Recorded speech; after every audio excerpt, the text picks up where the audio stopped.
Yo, what's going on, y'all? We got another trade with the Celtics trading Jrue Holiday to the Trail Blazers for Anthony Simons and 2 second-round picks. I just gotta say, this trade is so random, and this is legit a trade you would see doing a rebuild on 2K. But going to the Celtics side of this, I love this trade for them. The biggest thing is not Anthony Simons as a player, but the contract he's on. The Celtics traded Jrue Holiday, who was guaranteed $30+ million for 2 more seasons with a player option, for Anthony Simons, who's on an expiring contract. With Jason Tatum going to be out all of next season after tearing his Achilles, this upcoming season was going to be a retool year for the Celtics. So with them being way over the second apron, they want to trade guys they don't see in their long-term plans and shed those guys money, and this trade starts that. And with Shams also reporting they are still engaged in trade talks surrounding multiple key players,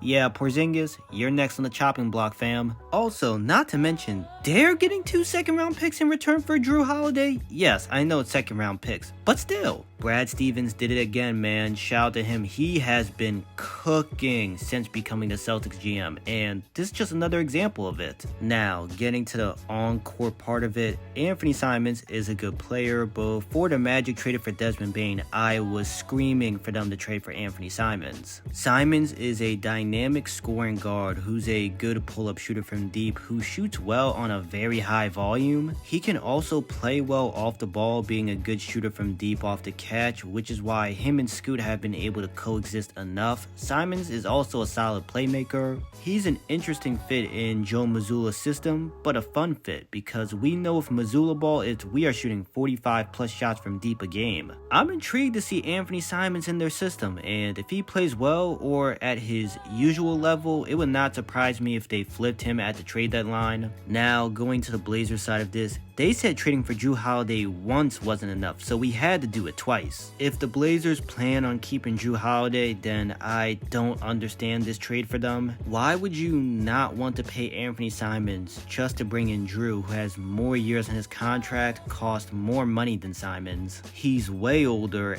and on the decline. Jrue Holiday is 35, he's coming off a down year, and by the end of the second round, it looked like he lost a step. Some people will say who actually like it for the Portland side says Jrue brings in a vet that's won 2 rings, he solidifies their defensive culture, and the Blazers are ready to make a playoff push. This is who they need. And those points are not crazy. Don't get me wrong. If they keep him, Toumani Camara, Jrue Holiday, and Donovan Clingan will make the Blazers a top 10 defense. But now they're paying Jrue Holiday and Jeremy Grant $30+ million a year for the next 3 years. Because, trust me, both of them are picking up their player options, and the West is loaded. Are we sure the Blazers make the playoffs? Like, I can see them sneaking into the play-in, but it's like the 10th seed, and that's a maybe. But if they are doing this trade to reroute Jrue Holiday somewhere else, like the Mavericks, who need point guard play until Kyrie comes back from his ACL, then yeah,